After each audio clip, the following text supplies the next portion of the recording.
represents the South Shore, Cape Cod, and the South Coast, and the islands, too. He has Nantucket and the Vineyard.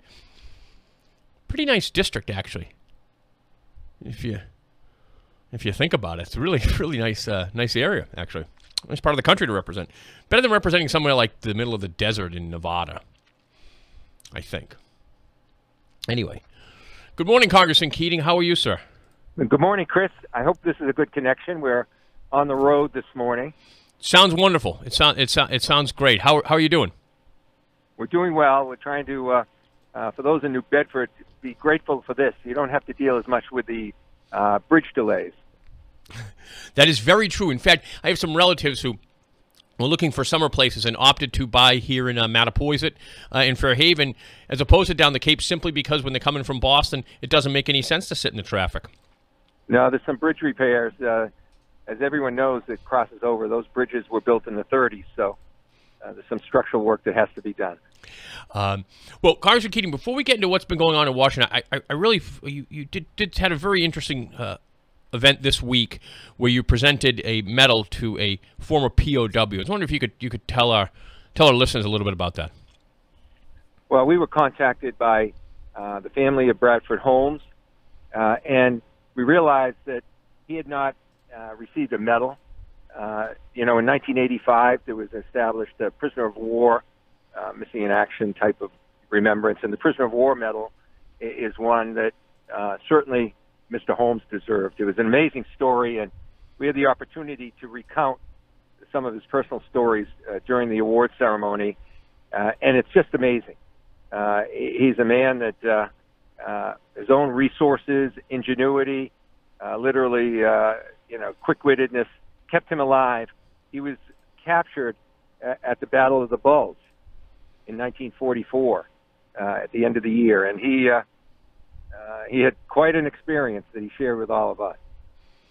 It's fascinating, and I'm really glad that your office was able to get him that well-deserved medal.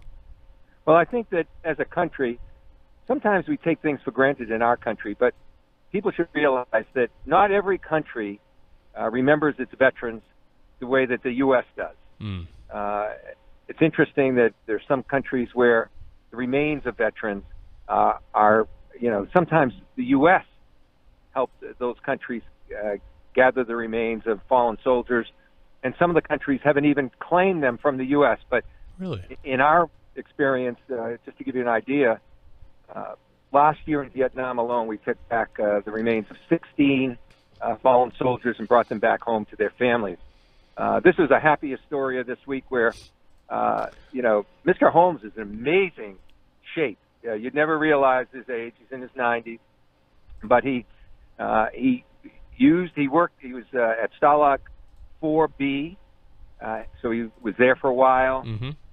He was then transferred to Dusseldorf, and there he had to forage for food when, interestingly enough, when they were bombing, the Allies were bombing some of the factories, he would use those opportunities as the Germans were running to go in and gather what they brought for lunch so he could continue to survive. It was that kind of story, and the way he was able to survive. He gave a story how he was in a train car being transported, and he told all the other prisoners, stay in the train car because the shrapnel outside, if we're hit, is going to be present more of a danger than the train car. And so he managed, I think, to save other people's lives as well. Fascinating. That's a fascinating story. We're speaking with Congressman Keating, who's, for most of us, our congressman here on the South Coast. So, Congressman, there's been a lot of discussion this week about trade, tariffs. That's part of your portfolio on the committee that you serve on. What are your thoughts about what's been developing? Well, I just actually am submitting a resolution, co-sponsored by the chair of our committee that deals with trade, and I'm the ranking member on our side. So the two of us joined together on a bipartisan basis, putting a resolution in, asking, particularly with the European Union, to immediately stop the tariffs there. And it's something that is a strong message across the aisle. And I hope that with the president having been joined by even Republican members of Congress, I hope he understands that some of the tariff decisions he's making are going to have a very harmful impact back home. And the one we highlighted certainly in our area, is the effect on cranberry and the cranberry industry. So that hopefully a $70 million industry right here in Massachusetts that is on the list both in Europe to be considered and in China. That's something that would have, effects on jobs, production, in an industry that it's not only an important industry, it's a historic industry in our region. We're speaking with Congressman Keating, who's a born resident. He's in Cape. He's going over the bridge right now. Congressman, you have mentioned China and trade, but what can we do about the fact that they just steal all of our intellectual property, the intellectual property of Americans here in this country? What are your thoughts on that? Well, one of the best things that we can do is take the opposite approach. All right. I started a caucus, again, a bipartisan caucus, dealing with forming a free trade agreement with the European Union. If we have a twin in the world, it's the European Union. They share so many of our values.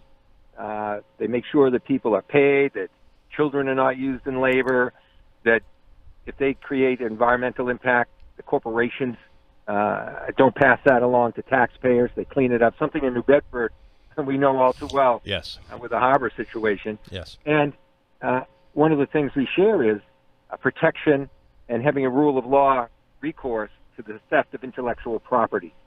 And so one of the strongest things we could do is join together with the people, that part of the world that shares our values. And if we do that, we'll have about 1/2 of the world's GDP. That's when you have the strength to try and go up against what China and other countries are doing. Because if we combine together with that kind of force in terms of our economic abilities, then China has to listen.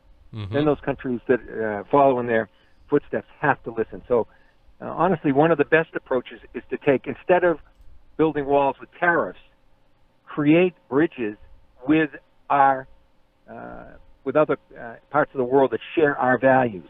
That's where we'll get strength. That's very interesting. That's a very, very interesting point. Just to give you an idea, Chris, yeah, how they deal with these things. They do things in China where they actually look and study where different universities are doing innovative work that can transfer into either military defense or private industry innovation.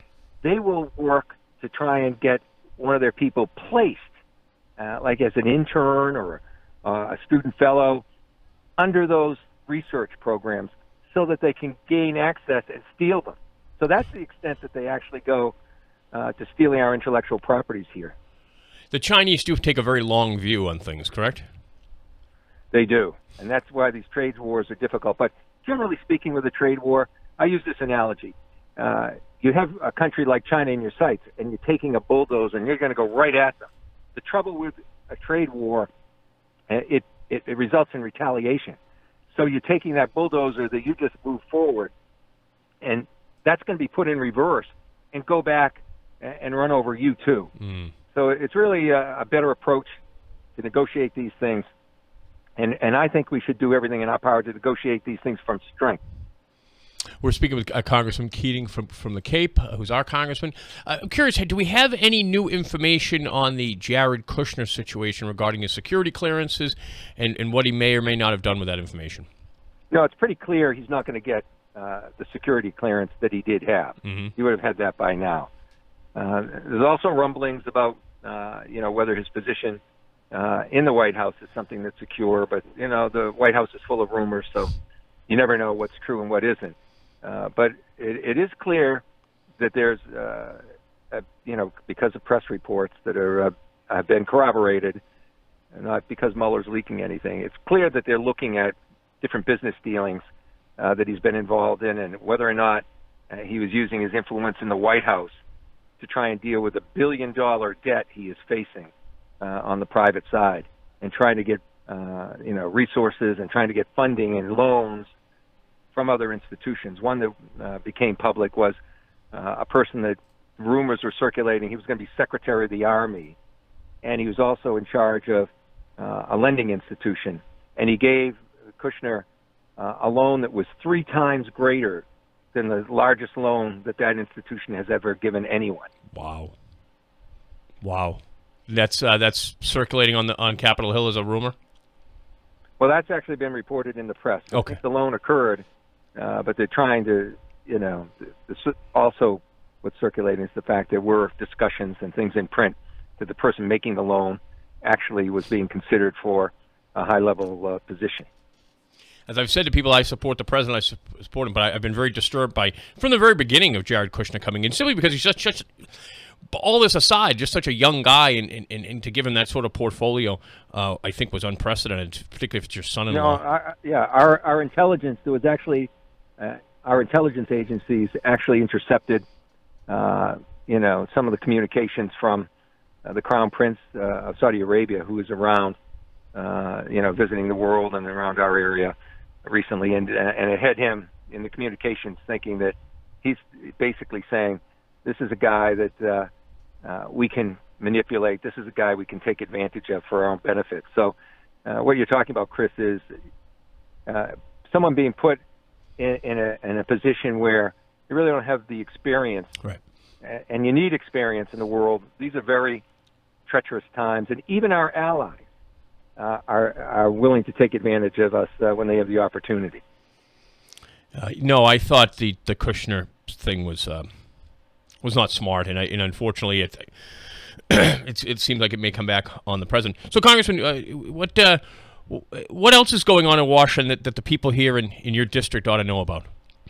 Well, I think that one of the things that's important to realize is when you're viewing congressional actions going forward, we did finish that budget. There were a lot of things that were there that will be beneficial to our region, and most notably making sure that some of the resources are there to help go forward with the offshore wind issue, deal with it, and we had the ability to have a major allocation of funds in the vicinity of $6 billion that's there to help with the opioid epidemic that is affecting the whole country, right, but also affects my district inordinately.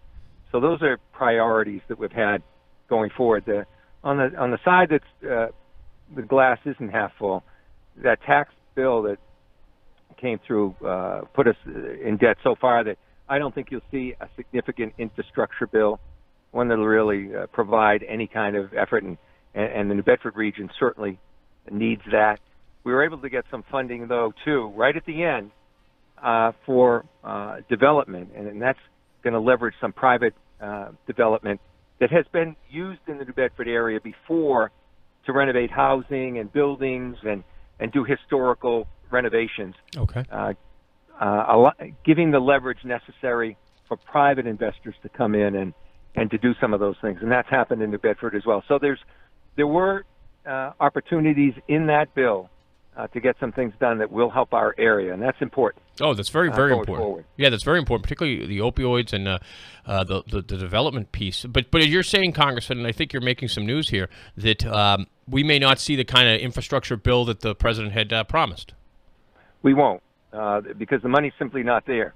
We're going to find time and time again going forward the effects of taking $1.5 trillion that we don't have, that even the Trump budget verifies will have to be paid back to the tune of about $2.3 trillion. That's 1/10 of our whole national debt with one blink of the eye. That's going to have ramifications on people's health care, too. And it's a reoccurring theme, and I hope we can continue to, as things progress, throw a little sunshine on this. But it's going to have an effect on our health care premiums that we pay, even if it's private premiums that we're paying or we pay through our employer. And it's going to have a very serious effect, and we're going to have to watch this very closely on our hospital networks, particularly the hospital networks that have an inordinate amount of funding that comes from Medicare, our older population, and I have a great deal of that on Cape Cod. Sure. And our Medicaid population, and we have a great deal through the whole South Coast network there. So that's something that's that we're going to have to watch very closely, because that'll have a direct impact on our economy. There's a lot of the biggest employers in my district are those from the healthcare industry.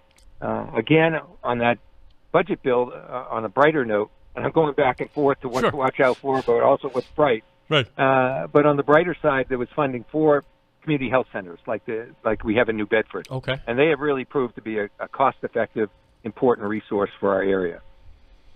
Well, that's excellent. Well, Congressman, we're speaking of Congressman Keating. Congressman, I really appreciate you again making some time for us. I know we all enjoy this segment, and I hear great things from your constituents about how much they appreciate you making time every week to get on the show with us. So I appreciate that. I want you to have a wonderful weekend.